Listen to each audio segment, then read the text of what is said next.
Good day, everybody. My name's Emmett Kilduff. I'm the CEO of the Fortia Group. Let's get started. There's more people to join, but there's a lot to get through today. So I'll just briefly do an introduction while people continue to join.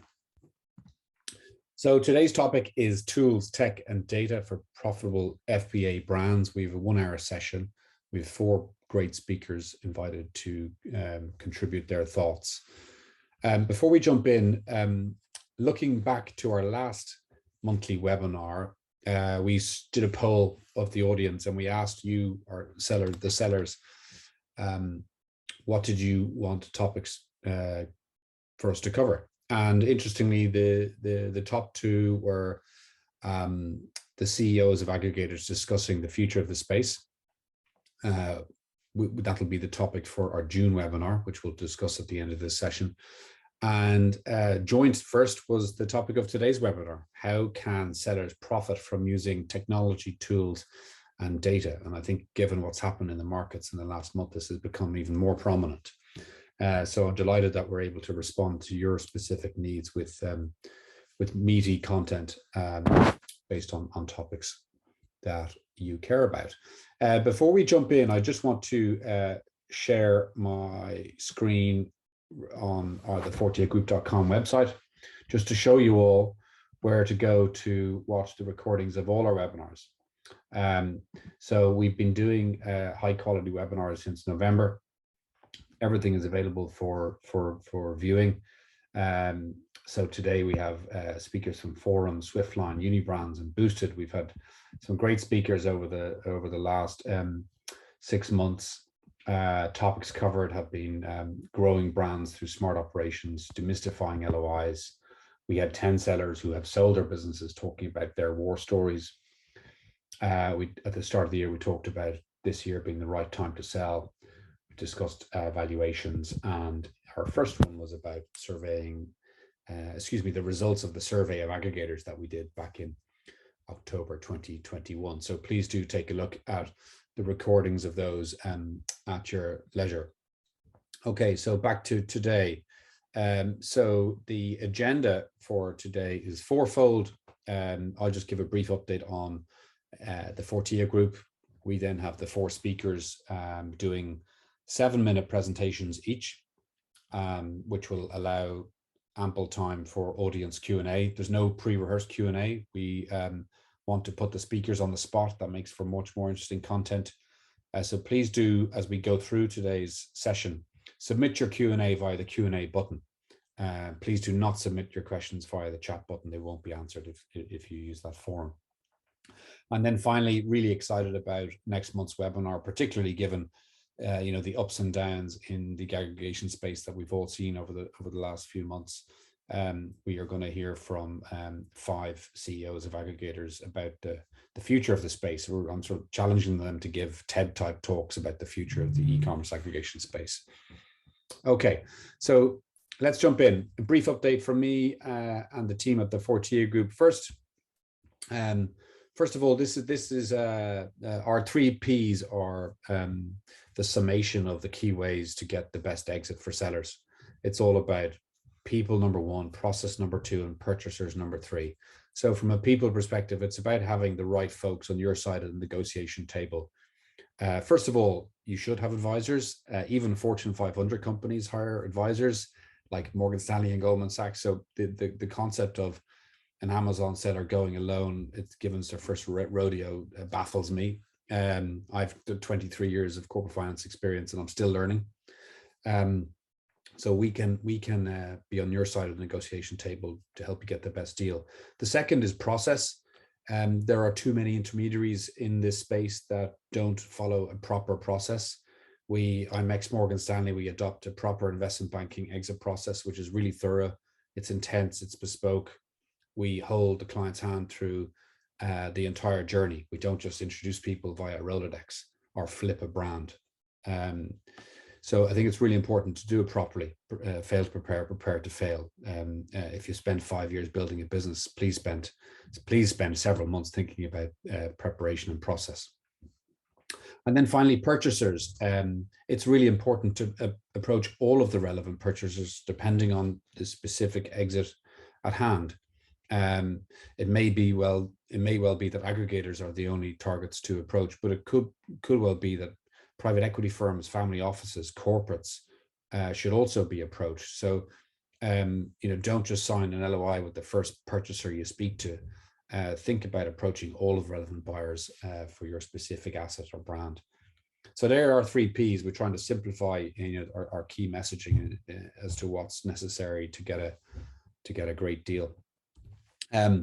Very briefly, just want to touch on our last closed deal, which we did a few weeks ago for a US baby brand called Upward Baby, founded 4 years ago, sold to an aggregator whose name they don't want to disclose or the specific amount. But the entrepreneur, Andy, is delighted with the deal, and we got 12 formal LOIs, letters of intent, with offers ranging between 5x and 7x. And Andy's available for testimonials for any sellers that are considering engaging the Fortia Group for your exit either now or in the future. Great. That's our advertorial. That's it from me for this session. We're now going to jump into the presentations by speakers. And I am delighted to welcome one of the co-founders of Unibrands to the floor. Alex, are you there? Here. Can you hear me okay? I can. A little bit distant. Could you turn up the volume? If I zoom in this way, how's that? That's great. Over to you. Better? Awesome. Wonderful. Thank you so much. I have 7 minutes, so I'm going to try to be mindful of all 7 of them. So yeah, thank you so much. Really, really excited to be here. And thank you to the Fortia Group for giving me 7 minutes to speak. My name is Alex Kopco. I actually have a little quick bio on the next page here. Not sure who's controlling slides. There we go. As mentioned, I'm one of the co-founders of Unibrands. I'm the chief operating officer. I am the person who runs the team that builds the brands that we've acquired into household staples, which is a ton of fun. I also oversee our tech. So you might wonder why the COO is here talking about technology. I oversee our technology as well. And that's what I'm going to talk about today. And specifically, I'm going to talk about one of the pieces of technology that we built and are actually giving away to Amazon sellers for free. It's called Crystal, and it is a demand planning tool. So let's really quick jump to the next slide. And I think maybe one more click to pop the final. Oh no, we're missing a rectangle here, but we'll just keep going with it. If you go back to that slide. There we go. So what I'm going to talk about today is demand forecasting. It's something that, I think a lot of technology in this space is geared toward pricing. It's geared toward inventory management. In some ways, it's my sales. How's my profit doing? And I think that if you really boil retail down to its core, like at the end of the day, what are we trying to do here? We're trying to get great products to our customers as quickly as we can so that they can enjoy them. And to do that, it really starts with a demand forecast. And so, a couple of the points here, particularly if you're sellers, particularly if you're newer sellers, you might have felt some of these pain points along the way, right? Managing cash can be really challenging. The supply chain, I won't belabor that point, but we all know it's super challenging. Being out of stock carries with it an opportunity cost, not only of missed sales, but if you're on Amazon, you lose bestseller ranking and much, much, much more. So forecasting demand is incredibly, incredibly important. And it's why it was one of the first things that we did as a company was build a demand forecasting system. If you flip to the next slide, we'll just talk really quickly about Crystal. So what is it? Basically, when I worked for Amazon for just over 5 years, one of the most powerful pieces of tech that we had there was a probabilistic forecast. Basically, what would happen is every single item would have 3 separate forecasts, one that was sort of a lower bound, one that was an upper bound, and one that was somewhere in between that we felt represented a fairly accurate picture of forward-looking demand. And it was totally automated. It allowed our demand planners to understand and set expectations going forward. It allowed our inventory buyers to manage cash more effectively. And it did all the stuff that I just mentioned on the previous slide. And so I thought, hey, we should probably build that for ourselves. So what does Crystal do? First of all, it provides automated and accurate demand forecasting. It just plugs directly into the Seller Central account, and it uses 2 years of historical data from your products to create ASIN level forecasts. It also provides the bounds that I was describing, and one of the features that we heard loud and clear that people really like is the fact that it's exportable. Can be put into any of your Excel files, your Google Sheets files, or anywhere else that you really want to have a baseline forecast. And it's always getting better, which is really important. The more history that we have on a forecast, the more accurate it's going to be. And the more accurate it is, the better you're able to plan for your business. If we flip to the next slide, this is just a quick representation of what this looks like. So these are the 3 lines. I mentioned probabilistic. What does that mean? Really what it means is the bottom line is what we call the P50. It's that you have a 50% probability that you will achieve this demand. The orange line is a 70% probability that demand will fall at or below this line. And the P90 is that you have a 90% likelihood that the demand will fall at or below this line. And so I think one of the misconceptions of this that I want to dispel here, if I get to say nothing else, is at the end of the day, the demand forecast itself is only as good as its inputs, but it's also really important what you do with the outputs. And so while you might look at the P90 and say, wow, I really want to capture all 90% of the demand, that's not what this is saying. What this is saying is it captures 90% of the possible outcomes of demand at that point in time. And so actually what you would see over time, if you continually bought inventory to meet 90% of possible demand outcomes, you'd be wildly overstocked. Same is true for the green line. It's not saying you're going to be out of stock 50% of the time. It's saying that you have a 50% likelihood of meeting these demand outcomes. And if you continually buy inventory and hold inventory to the green line, you'll probably fall out of stock. And what we find is the orange line, the P70 on a day in, day out basis is roughly where demand actualizes. And what's really important to know is that as soon as you actualize a day of sales, the demand forecast changes. And so a forecast should never be set and forget. It should be continually updated. And it's why with Crystal, we run it every day. So you could come back to Crystal each day of the week and see different numbers and different demand forecasts that's reacting to the actual things going on within your business. So let's flip to the next slide. And this is the last thing I'll say here. Forecasting is not a replacement for market research. Forecast is a starting point. Forecast is a point at which you can say, hey, this is what is a relatively good representation of what I think will probably happen in the future. But what it can't know is you're going to be on Good Morning America one day. What you can't know is that your TikTok influencer is suddenly going to go viral and you're going to sell tens of thousands of products. Forecast is a starting point, and what's so important is that you not click off your brain, but instead use it to layer on all of the things that you as experts know and understand about your business, about your goals, about your market, about your risk tolerance, your cash flow. The forecast is a starting point, and it's meant to be updated regularly. Am I at my 7 minutes yet? I got 1 minute left. Okay, last slide. Flip one more. So here's how you can access Crystal. It's crystal.foreignbrands.com. Quick note on security. We use best-in-class encryption.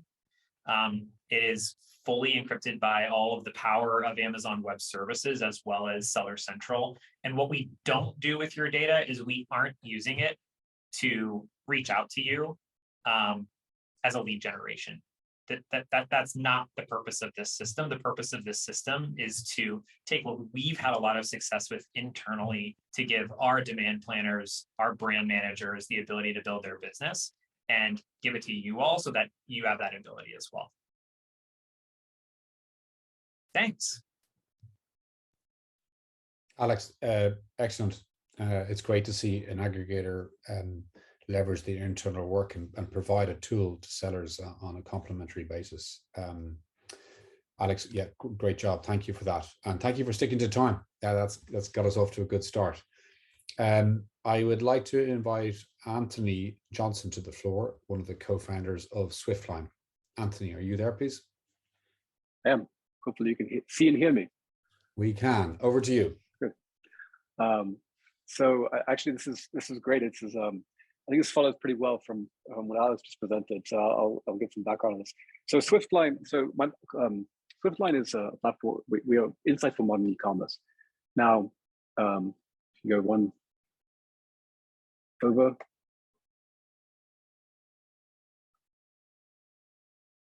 Yeah. We came from Thrasio, so we actually spent a couple of years looking at the Amazon space very specifically, and saw all the opportunity for data science that wasn't really being applied at the time. E-commerce has been around for a long time, and we saw that there's lots of habits that people have. And we wanted to really start thinking about changing those habits and seeing if we could provide better tools. We sort of tested out a lot of ideas at Thrasio, and now we're trying to give these to sellers and aggregators more broadly.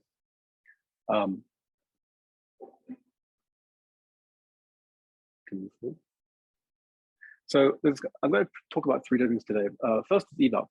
So appropriately enough, this is a very simple tool to estimate the value of an Amazon store. Now, sorry, can you go?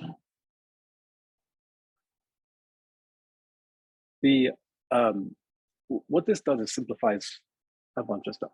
So, when we talk about what the valuation of a company is, you're typically looking at about 25 different data points at minimum. You're looking at inventory, you're looking at demand forecasting, you're looking at competition, you're looking at risk at the various SKUs and the various ASINs that they have. And ultimately, you're trying to take all of these and put a risk factor across all of them. Now, the reason we built this was we took our expertise from Thrasio, acquiring companies, and we thought, okay, well, when we want to lend people money, for us, it's taking a very similar approach. Instead of trying to work out whether we should buy a company and how much we should pay, it's a question of how much should we lend someone and how profitable we think they will be, how sustainably, and how de-risked is it.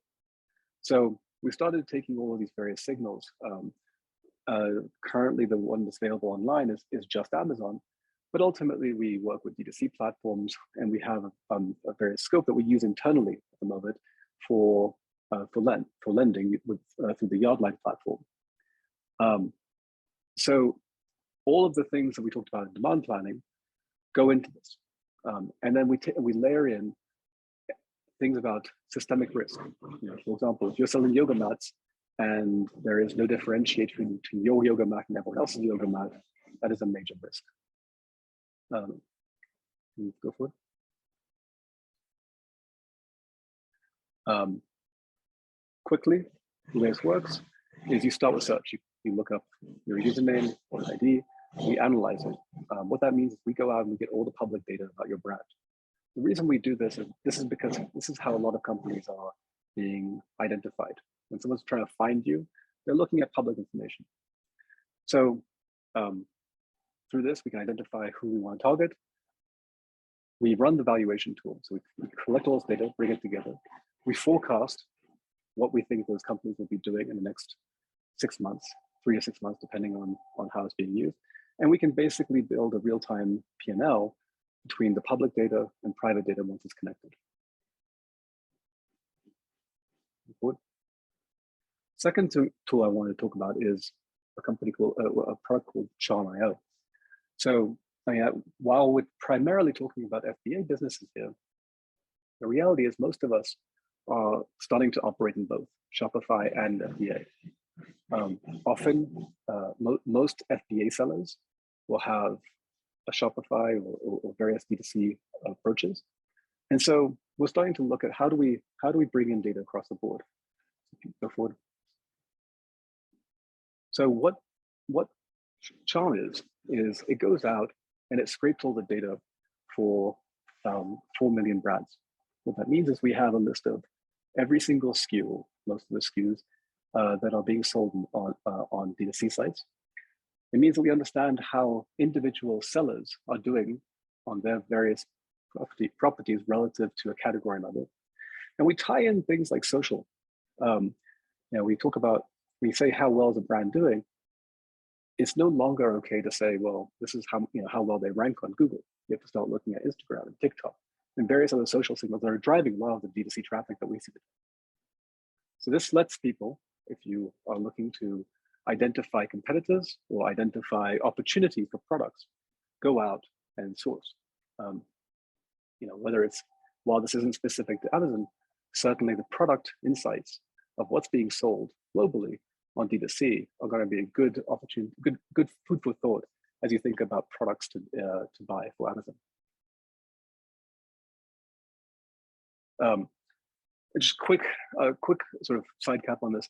One of the reasons why this is actually a very fun project is because with the 4 million brands and the hundreds of millions of SKUs out there, one of the challenges is actually understanding what a product is. And one of the things that we really we think we can help people with is that we use a bunch of AI, computer vision, NLP, statistical modeling to understand that one particular product is the same as the 150 other SKUs. It's understanding what products are and understanding what categories are. And this lets you, when you do research, understand whole levels of categories, use that data and treat it in a completely different way than you would be if you just had the raw scrape data. And for those who have larger data science teams, all this is usable. For those who don't, there's a nice front end that lets you do everything I mentioned. And then the final thing in the last couple of minutes sorry, this is the perspective. This is the interface for the average user. It gives you estimates around revenue, gives you understanding of how well companies are doing, yours included. You can see how you compare to everyone else. And then finally, I just want to talk a little bit, skip over, the impact analysis. So this is something that we haven't released as a fully available yet, but we're working with certain companies in a private beta. And when you look at something like demand forecasting, I think one of the challenges is saying, well, what if I change something? What if I do change the price? Did it change how much I sold? Did it change my profit? And a very simple question like that, it sounds easy to answer, becomes much harder when you are looking at so many different variables, when you have seasonality, when you have competition, when you have just different keywords driving different sales. And so the impact analysis is a platform that we've been using internally to understand how specific customers' tactics and strategies are actually helping them. And the reason I wanted to bring this up in this forum is because I think one of the things we want to talk about is, as we think forward to where technology goes, it's understanding how these new technologies can help us make better decisions as operators, and not talk about AI, not talk about various buzzwords, but talk about very simple things like, if I change something, how do I even understand whether it really worked? Final slide. All right. Excellent. Anthony, thank you very much for that. Really interesting to see those tools. And there's already a question in. We'll address the question at the end when we get to the panel session. So next up, we have Unibrands. I'd like to welcome Elvis to the floor, please. Elvis, are you there? Yes, I am. Over to you, sir. Yeah, so I'll introduce myself really briefly. I'm the CTO here at Unibrands, and I'm also ex-Amazon like Alex. So some of his slides resonated with me because during my stint at Amazon, which is about 5 years, very similar to Alex, part of it was within Scott, which is the supply chain optimization technology team. And that's the org that actually builds the forecasting tools that Alex was alluding to within Amazon. So I enjoyed those slides myself. Here at Unibrands, my slides are going to be a little bit different from the prior two. I'm going to focus more on the techniques and approaches that we use to think about what technology we build. And the reason I'm going to focus on that is because it's very expensive to build technology and it's very complicated. And I think it's really key that for you to be successful, if you want to use technology in your business, is that you invest in the right things. Then it's very easy for it to get out of control and build a bunch of stuff that actually you're never going to use. So if we can go to the next slide. These are actually the 5 tenets that I use within Unibrands for anything we build. First of all, is we always have to understand what you're building and why. And that has to be anchored in the business need and working backwards from that. Working backwards is actually a very typical Amazon tenant, which I've brought here to Unibrand. So the idea is you don't want to start building a bunch of technology because it's kind of cool or because you saw someone else do it. You want to build it because you have a very specific business problem that you're trying to solve, and you work backwards from that. And by working backwards, it's going to allow you to stay really focused on what you build. Continuous development. A lot of companies and organizations make the mistake of they want to do a big bang thing, right? You build everything you want at one go and launch it. That almost never works. Connectable components. The number one reason that tech projects, I think, in launch scale don't scale is because you build monoliths, things that are going to be really hard to change over time. So you want to avoid that. And then I think Juan is going to talk about this in more depth, but don't build what you can buy. There are a lot of tech tools out there that do 80% of what you need. Before you build it, you should really think about, do you need to do that now? Or can you defer it and use what's already available and you buy it instead of build it? And last is document everything. In tech, it's very easy to build up stuff and then you haven't documented anything, which means over time now, it's hard to evolve it and grow it. If you go to the next slide, I'm going to go through what I call some hard truths that I've learned over the years. First of all, as you develop your tech platform, more data is not always better. If you add a bunch of noise to your decision making, you're going to make worse decisions or you're going to get paralyzed. So you want to avoid that. You can have too many tools. It's very common to buy or purchase or sign up for 10 different versions of the same thing. You want to avoid that because it's going to increase your costs and it's going to lead to more confusion. Third, you want to make sure that you have good process. It's really easy in tech to say, start the developers to writing some code without really understanding like what are they trying to write and why. And so you want to have good process, which is going to seem like you're going slow. But by going slow, you're going to end up going faster because you're not going to have to change direction often. You're going to build stuff you actually use. And then technology is really expensive. Tech debt is really easy to build up and hard to pay down. So watch out for that. Fifth, you're not likely going to be smarter than companies doing whatever you're trying to do. And so it goes back to that buy versus build. As much as possible, you want to buy because an entire company building a particular tool is probably going to be doing it better than what you can do in the beginning. Now, as you outgrow those capabilities, that's when you want to start looking at, okay, we need to build something internally. And that's the process that we follow at Unibrands. And the last one might be a little controversial. My background is actually in data science, traditionally. Data science is a lot of snake oil, in my opinion. It's very expensive. It's very complicated. It doesn't mean it doesn't work. It does. In fact, Alex talked about an example where it does work. But those examples are usually not very sexy stuff. A forecast is not a very sexy stuff, but it's actually very powerful, as Alex was talking about, in understanding how you interpret what that forecast is telling you. If we go to the next slide, I am going to talk about a few specific tools that we use within Unibrands that I always recommend. I don't think any of these are going to surprise anybody, but I always like to highlight them. First, there are basically 4 problems that tech within Unibrands handles. There's other problems, but I'm focused on these 4 because they're probably the most relevant to the type of people that are in this talk. There's storage, compute, data science, analytics, and then what I call scheduling and orchestration. I think they're all pretty self-explanatory. The last one, what it means is basically automation. You want your processes as much as possible to be automated because that's how you can scale as a business or as an individual. These are actual tools that we use within Unibrands today. Obviously, we use AWS. I imagine practically most people do these days. And there are a couple of key things within AWS that you want to be familiar with and use. S3, of course, for all flat file storage. It's super cheap, pennies per gigabyte.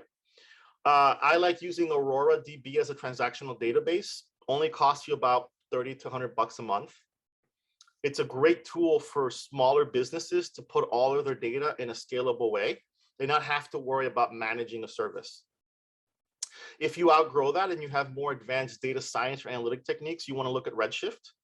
Now, Redshift is much more expensive. You're basically looking at about $1,000 per node. And a typical Redshift instance, you need 2 to 3 nodes. So now you're looking at $3K a month versus 100 bucks. Is there a need for that? Yes. Do you need it in the beginning? Maybe not. And then, of course, there's EC2s for compute. But these days, because there's so many services within AWS that are serverless or hostless, you want to not spin up EC2 instances if you don't have to. Simple example I like to give is a website. You can run it on Lightsail and not have to deal with setting up a whole server for that. We use Tableau Online for data visualization. It's a great tool. Airflow is a tool that we use for scheduling orchestration. There's actually an AWS managed instance. So going back to my comment about don't build what you can buy. Instead of spinning up and managing the whole Airflow instance ourselves, we let AWS handle that for us. And then there's RStudio, which is a great tool. It's free. You do need an EC2 instance for that, but it's a great tool if you want to start getting involved in data science and build a few basic things yourself. And then my next slide is the last one that I have. This is a few technologies that I recommend and ways of thinking about it. First of all, infrastructure as code. That's a big one. Not even Amazon does that internally, which is a little surprising, and happy to answer questions about that. You can build infrastructure in AWS by clicking on a bunch of stuff. I don't recommend that. It's not scalable and it doesn't help you with disaster recovery.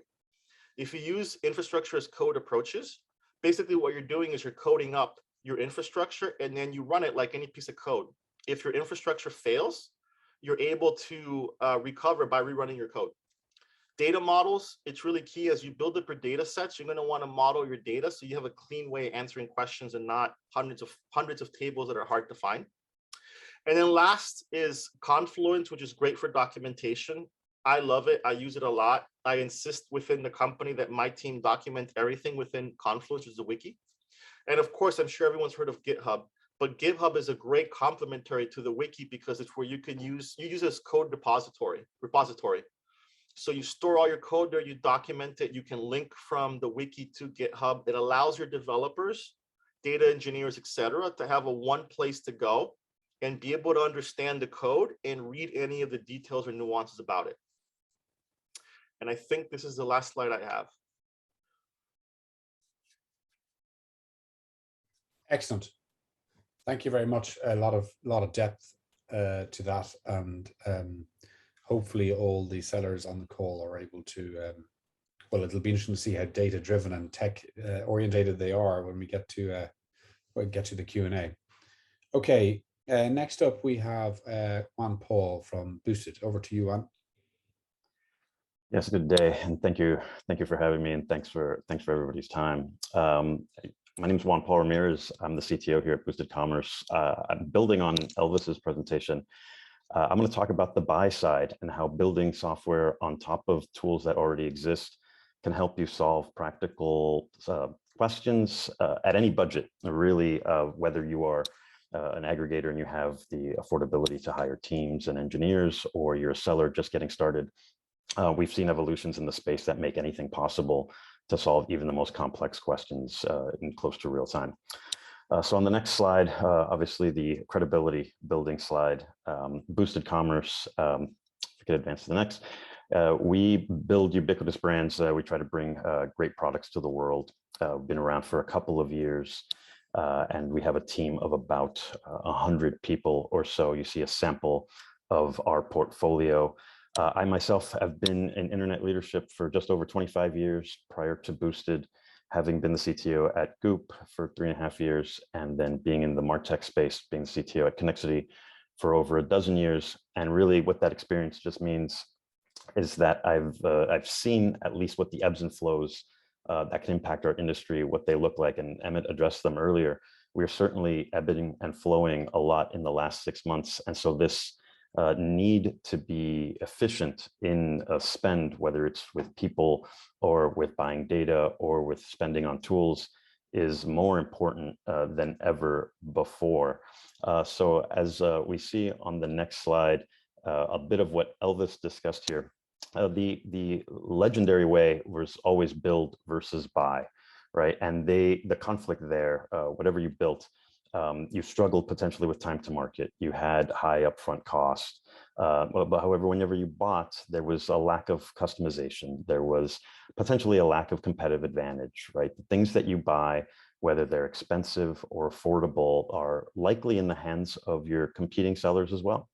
And so you're dealing with commodities that force you to at least think through how you can decorate the software that you've bought with something that is proprietary, some IP that, as you see that shift, you're starting to see this buy and build quadrant grow and grow.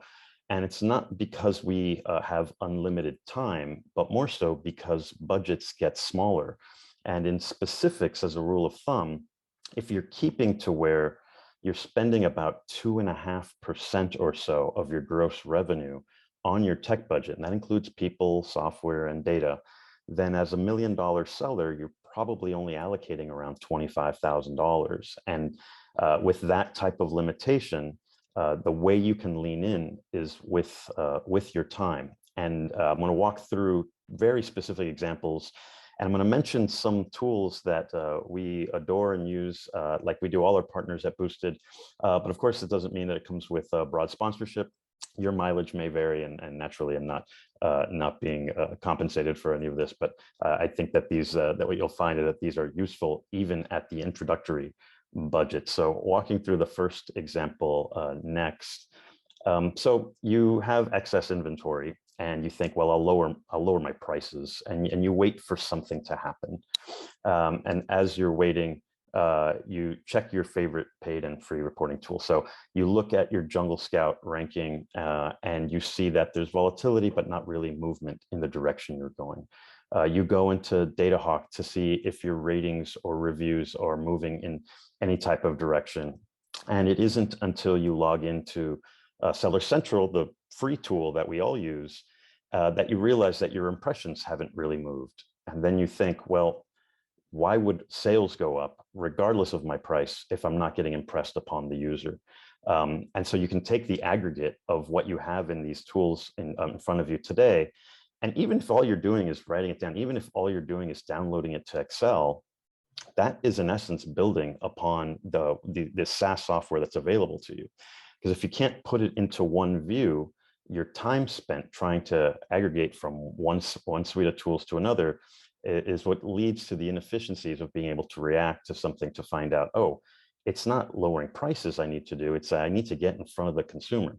Maybe I have to freshen up my listing, or perhaps I have to buy some more PPC. In the next example on the next slide, you'll notice, let's say you're struggling to measure consumer demand, and you see that your bestseller rank keeps getting better and better, but your sales are moving down. You increase your PPC campaigns, and again, you wait and you don't get the expected impact that you had anticipated. You check Helium 10 and you see that volume is actually moving a bit down seasonally. And then you remember that half of shopping searches happen on Amazon, but perhaps you haven't been paying attention to the other half. Generally, Google and the other search engines will dominate the remainder of that space. And you see that you're seeing an opposite trend on Google Trends than you see in Helium. And what could explain that? How could something losing popularity within Amazon, but gain popularity with Google and direct searches? And it occurs to you that what's happening is that your competition has started to build ubiquity in their brand, and people are searching for them directly, and your consumer has potentially left the Amazon walled garden and is now forcing you to rethink your presence in some omni-channel way. So as you think of those two examples, and on the next slide, I have to brag a bit about what the solution looks like for Boosted. And this is advanced. Building again on what Elvis said, this is our Tableau dashboards, and I know it blurred out with some of the information. That we have the luxury of building this because we have engineers and business intelligence analysts, and we can look at things like what is actually going wrong. Is it our funnel? Is it our competitor ranks? Is it our keyword listings?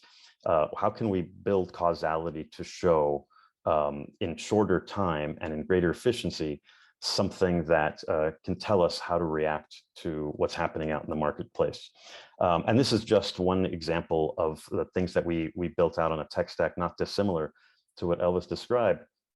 But really, you don't need all of that. If you're just an independent seller and you've just eclipsed the six-figure mark for the first time, you can use Google Sheets and these other tools that I mentioned, like Jungle Scout and DataHawk. The budgets don't break the bank just to get into market. But to build on top of that commodity, you have to go in with some intelligence around what your goals are, right? So to build this dash, it wasn't like we built a business intelligence around trivia. We build it instead around matching the goals we have for a particular keyword, product, and in our case, a particular brand. And only when you have those goals can you build something that actually adds value on top of what the rest of the stack that you've built out, right? And if you go to the next slide, true winning, really what it means is that you've now, let's say your goal is to build a brand over 3 or 4 years and eventually sell it. And your competitor in the marketplace for your same products, their goal is to build a brand that lasts generations long and decades long. You're competing with different goals using the same KPIs unless you are going out to these tools, decorating them with your intelligence, mapping them out to your timelines, to your prices, to your budgets. You really don't win. All you do is, just fence back and forth. So don't be daunted if you think, gosh, we need data scientists or machine learning or a large environment. You can start as simple as Excel. As a reminder for each seller, when you started your business, you didn't have HR, you didn't have supply chain, you didn't have product development, and you probably didn't have technology. And in the same way that you made all those other effects work, you can quite simply make some of these effects work towards you, so you can build on top of what these tool sets look like and build a custom solution that matches to your goals. On the last slide, just with any context, I'm at Juan Paul at boostedcommerce.com, and our company's at acquisitions at boostedcommerce.com. Thank you. Great. Thank you very much, Juan Paul. If I could ask all the speakers to turn on their audio and their cameras now, and we'll move to the audience Q&A. So please do submit questions via the Q&A button. The first question for Anthony: can Charm see which sellers are selling SKUs on Wayfair? Currently, we're not doing too much on Wayfair. We're primarily focused on the traditional D2C side, so it's not omnichannel yet. We'll be expanding into various other marketplaces second half of this year, though. Thank you, Anthony. The stat about spending 2.5% of revenue on tech data tools was interesting. Is that the stat that you all think individual brand owners that are independent are spending? And if you owned a brand that had $1 million in revenue, is that what you'd spend? And maybe where would you prioritize the spend across all of these different things? Maybe if I start in the same order as we presented today, start with you, Alex. Sure. I can't speak for every seller. I think probably on average, sellers are underspending on technology that's available and sort of getting by with the trial or free versions of many tools, which I think is completely fine. And I think Juan Paul did a good job talking about how you can certainly get by with what's available out there. If I had $1 million, would I spend 2.5%? Probably not in my first year, because there's so many ways to get. I linked, AWS Activate to get access to tools and systems on a trial basis, on a credits basis, to really give yourself the opportunity to, as Elvis talked about, test, prioritize, and cut ruthlessly until you eventually settle into a tech stack that achieves, again, to quote Juan Paul, you're building around your goals. What are your goals? What do you want to get out of the business? And you'll get out what you put in. And for some people, that might be 2.5%. For some people, it might be 5%. For some people, it might be 1%. And so, yeah, I would probably spend that or more on the long run. But again, it's got to start with the goals too, which I think was a really important point to get across. Thanks, Alex. Anthony?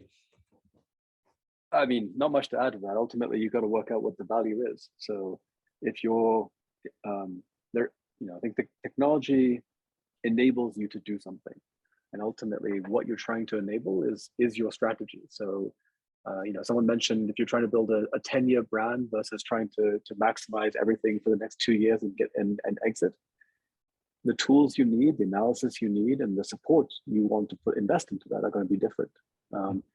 The second, and it goes with incrementality as well. Like spending, I don't know, 10% of your budget on Tableau because someone convinced you that if you spend enough time on it, you'll get this amazing dashboard, isn't going to provide you with the team to do it. It's not going to provide you with the data to do it. So that would be a complete utter waste of every single one of those dimes. So there's a lot of, I think it's always best to look at quarter by quarter, what are you trying to accomplish? What are the pain points? What are the things that are going to really drive your business forward? And make sure that you're identifying the tools and how to invest in those and have a sense of like how to measure that impact. Great. Thank you, Anthony. Elvis? I'll go back to, I think, the first tenant. You always have to work backwards from your business needs. So I would not pick and say, oh, it's 2.5%. What I would say is you have to look at your business and figure out what do you actually need. And if that's 1% of your revenue, then spend 1%. If it's 10%, then spend 10%. I also will add, I think Alex mentioned this. I think companies both ironically overspend and underspend in tech. So how can it be both? I think too many companies overspend on crap that they don't need. And then they underspend on the stuff that they really need. And my favorite example is I saw this even at Amazon, by the way, so it happens to huge companies as well. But the amount of time and money that's wasted on manual processes because, for example, people are passing back and forth data through spreadsheets and they don't spend $100 a month to get an Aurora database and go through the process of loading their data there. That's not going to cost you $25,000 a year. That'll cost you $1,000 a year at most. And so I think you really have to look at your business and figure out what business problems are causing you pain, wasting your time, making you slow. Identify the right tech to solve that problem, and then spend just that money and no more. This is some great advice. We'll be turning this webinar into a really interesting blog, which will have lots of great tips and tricks for all the sellers. Juan Paul, for you to finish on this one. Yeah, it's that number means something to me just from when I think about going out, grabbing investment and getting an institutional type of investment, they might attach to that. But much more important is that you have a number, right? In year one, it could be 15% because you're in growth mode. In year two, it might be 1% because you're in stability mode or you're in profitability mode. But what the most important part is have a number, right? Because if you can map back down to, I keep going back to starting with your goals and starting with some business purpose, then you want to make sure that you don't get in over your skis and start to buy stuff that you can't afford, or that you have room to grow into stuff that you could afford that you maybe thought you wouldn't be able to. But should preface it all with just have a plan. Know that what your unit economics look like, know what your COGS look like, your fulfillment, everything else, and then see where technology slots in. I do agree vehemently that if you are spending too much time in manual operations that are keeping you away from the actual purpose of e-commerce, building great products that customers love and are willing to pay for, then you should spend to get out of those processes so you can do the actual hard stuff. What technology does is make things that should be easy, right? Things like pricing, like planning, fulfillment, they could be easy. They're conquerable by computers. The hard stuff is figuring out what to make, getting the psychology of the consumer, putting it in front of the consumer. Those things are challenges forever. Customer service is a challenge forever. If you can put software in a place to where it gets you focusing on the hard stuff, then figure out that number, stick to it, hold yourself accountable, and then revisit it every year whenever you're doing your budget. Great, thanks, Juan Paul. Clearly, there's increasing tools being launched over the last few years, and with Forum, last week. What other areas in the market do you see opportunities for new tools to address that aren't being plugged for today? Anyone? Open that to anyone. You know, I know we have an FBA focus here, but I still think as we try to build brands, whether you're an individual seller or the holder of many brands, that there's some purpose to having DTC presence, and the DTC world's been shaken in the last year, whether it's with privacy concerns or the change in just the macroeconomic, you know, headwinds. Tools that can allow people to know in private and compliant ways how to find their audience and how to find, you know, tangential, you know, partners for their audience, I think are still lacking. I think the ad tech space has done us all a disservice in trying to approach these issues in the same way as they sort of did 10 years ago. I think there's an evolution there to figure out whether it's influencers or it's new channels or something else. What is the way that I can create ubiquity with my brand and not let Amazon own the entire relationship with my consumers? Yeah. I think what I would add, that one area that I think there is potential at some point in the future for someone to build a good tool is, although Amazon gives you a lot of information about how your FBA brand is performing, it doesn't give you all the information you need to run your business effectively. And that's why there's all of these other tools that Juan mentioned, right? Helium 10, Data Dive, or Data Hawk, and etc. But each of them is solving like a very narrow piece of the pie. They're giving you a little bit additional data to what Amazon gives you. I haven't seen a good solution that actually gives you everything that you would need as an FBA brand to run your business. Mm-hmm. That I think is an open space ripe to be solved at some point. Mm-hmm.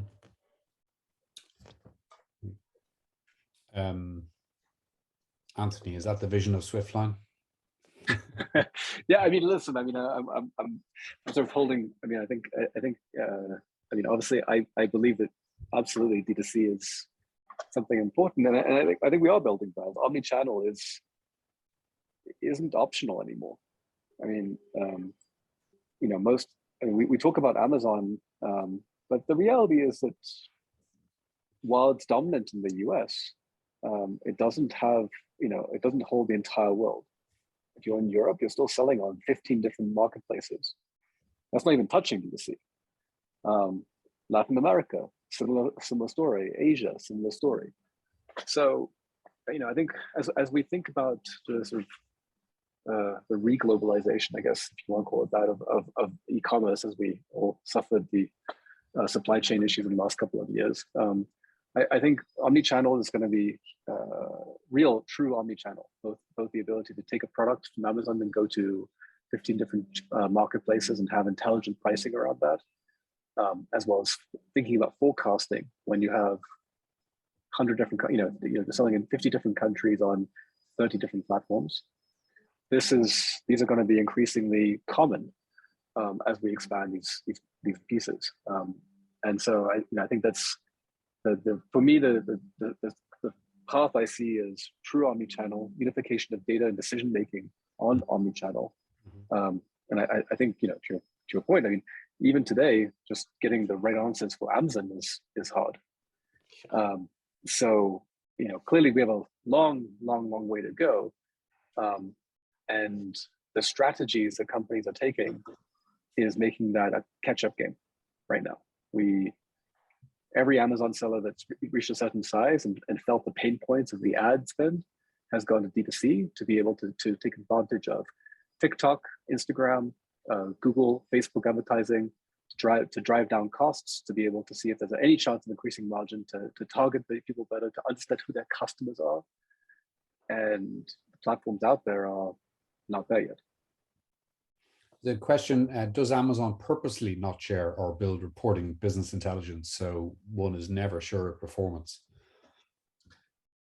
Any thoughts? I think I could actually touch on that, because I spent a lot of time at Amazon building a lot of the tools that people use. No, I don't think Amazon does it on purpose, to be clear. Amazon is a huge organization. And the way to think about it is they do it. In fact, I got my tenant from them, work backwards. So if they don't build something, it's because they don't see a business need to do it. And if they do build it and make it available, it's because they think it's going to be at a competitive advantage to their business. And then the other thing to keep in mind is Amazon is a huge company. And so you don't always have alignment between different parts of the tech org that own different parts of the tech stack, which is why sometimes as an external FBA seller, when you look at the data they make available, it may not always make sense, to Anthony's point. Yeah, I would maybe just add, if you're not aware, Amazon is in the process of deprecating the old way of connecting to the Seller Central API, and they've launched a new way, SP API, of connecting to the API. That is a Herculean effort. And to the extent that they deployed all available Seller Central dedicated tech heads to just doing that, A, takes a ton of time, but also B, I think is a really good sign that Amazon is in fact planning to invest more heavily in resources to become available to not just aggregators through API or these tools and systems, but to SMBs as well. And we see it through the business reports, the business analytics, all the different reports that are available, the ability to, I think for 3 years now, split test your titles and images. I mean, there's a lot available in Seller Central that I think folks, unless you're clicking around in those menus, you may miss. But I do think that the modernization of their platform is underway, takes way longer than any of us would like, but is a very positive sign that they really want to start to try to work more effectively with third-party sellers, third-party data providers, tech providers. Good to know that that's going in the right direction. We've run out of time, so I'd like to just move along to the last and final section. Our next monthly webinar is aggregator CEOs discussing the future of the space. We have Alex's colleague Ruben speaking, the founder of Strice speaking, a co-CEO of Unibrands Group, and room for one or two more speakers, which will be confirmed over the coming weeks. And the challenge I'm giving to all of these folks is to give a sort of a TED Talk type of presentation about the future of the space where we all work in and enjoy being part of. So look forward to that. That just leads me to say thank you to Elvis, Anthony, Alex, and Juan Paul for contributing today. And as a reminder, all of the content will be available on the fortiagroup.com in the coming days. Thank you and have a very nice day. Bye-bye. Thank you so much for having us. Thank you. Bye.